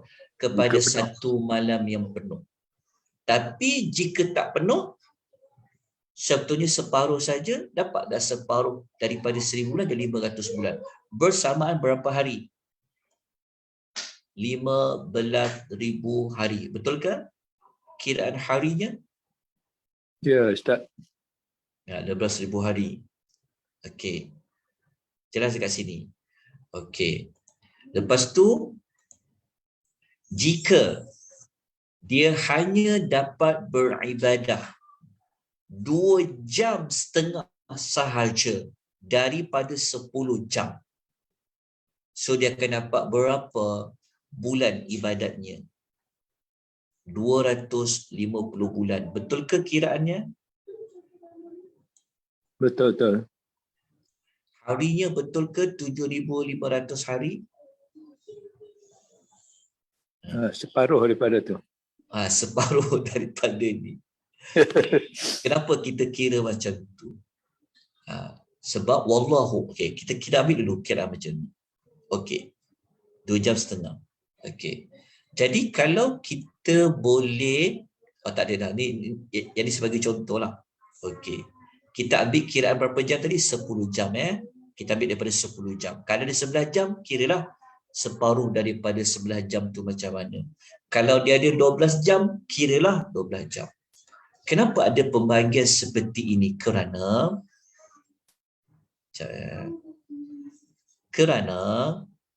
Allah kata dalam Quran Lailatun. Lailatun ni maksudnya apa? Malam. Kalau sebut malam, maksudnya apa? Penuh. Sebab kalau dia sebut separuh malam, dia ada separuh. Okay. Ulasan seperti ini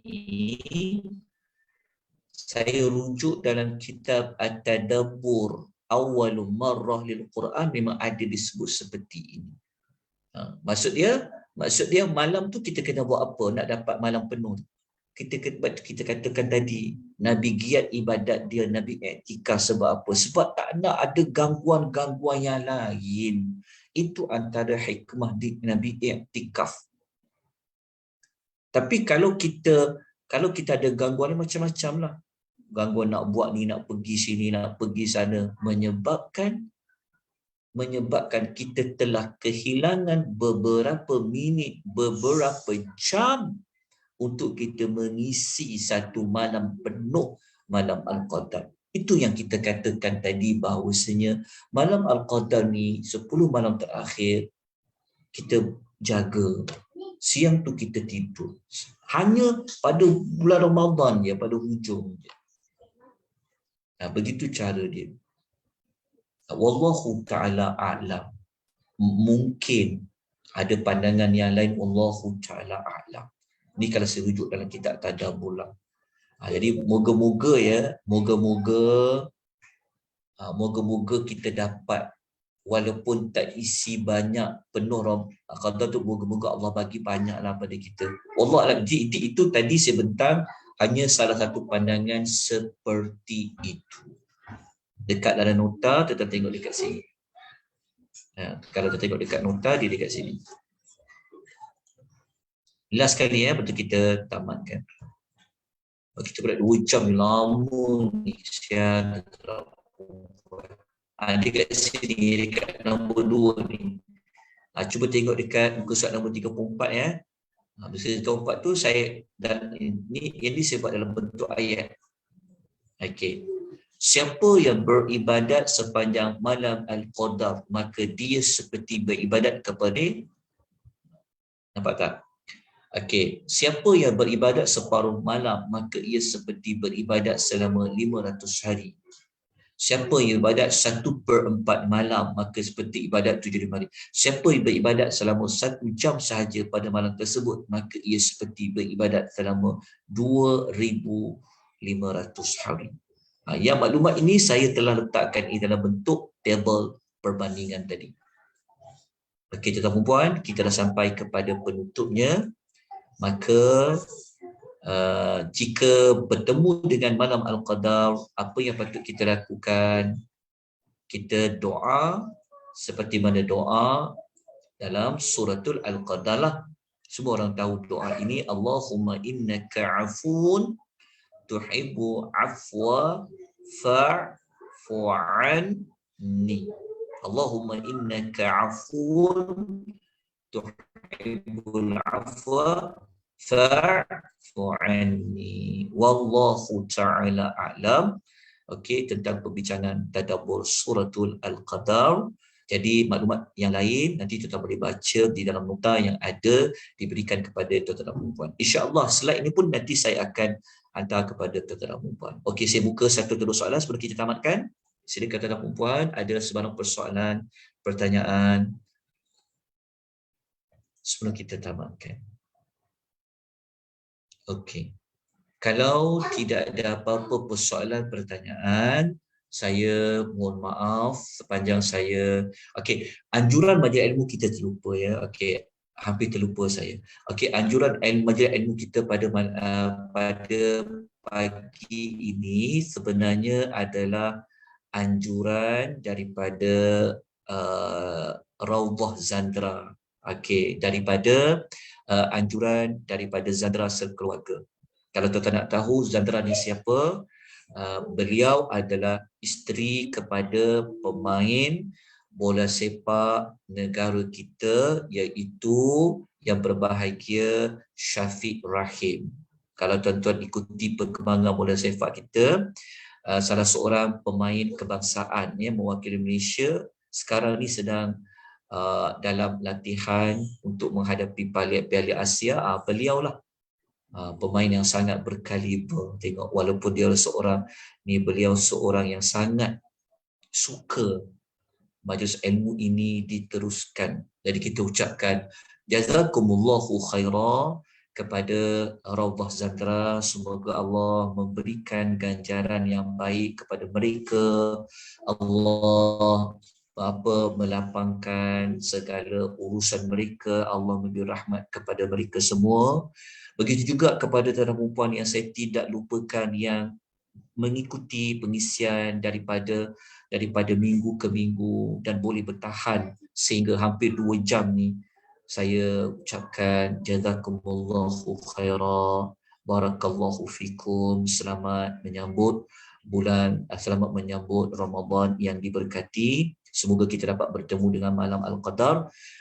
Pengisian tadabbur 22 surah lazim ini kita akan sambung semula insya-Allah selepas bulan Ramadan. Okay, ini sebenarnya slot tadabbur 22 surah lazim. Jadi insya-Allah nanti kita jumpa selepas bulan Ramadan.